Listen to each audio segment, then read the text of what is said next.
Здравейте, аз съм Атанас Бардаров и днес сме в красивото село Ковачевица. Ще разпитам някои от местните жители за историята на това свято място. Елате с мен. Здравейте! Може ли ви вземем едно интервю? Вие сте от тук, предполагам.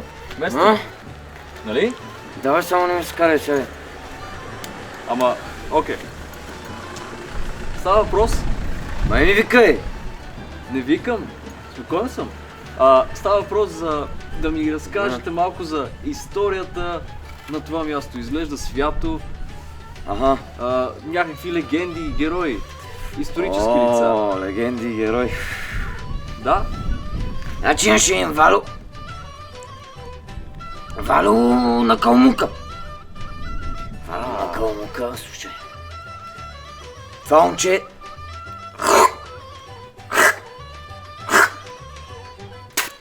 Истинска легенда.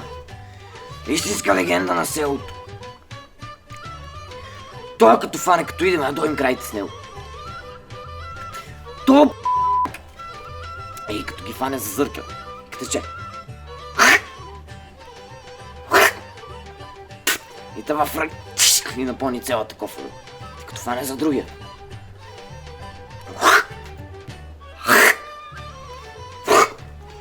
Не направи попали в името на така. Ей, голем. Окей, хубаво. Аз имах друго предвид. За легенди, исторически лица, хора.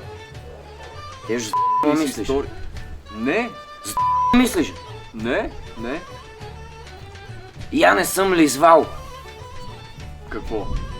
Не съм пил, не съм ли звал? Абе, да, личи си. Но, трябва Ти ми да... не верваш. Ами, не ви личи. Не личи. Така че, ако може да ми кажете за историята на мястото също. Значи имаше един Иван за пиждрак. Те то фараки аварии. Те и след малко ще те заведем. Те, ама те. Добре, хубаво, не този тип история. История на исторически неща. Ти ма мислиш за т***а, момче.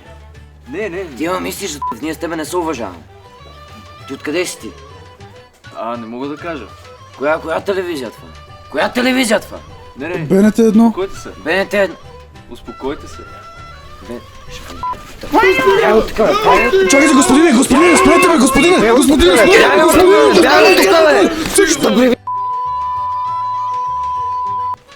Аз бях Атанас Бардаров. Мерси, че бяхте с нас. И... брат, човек, спирай го, моля ти се.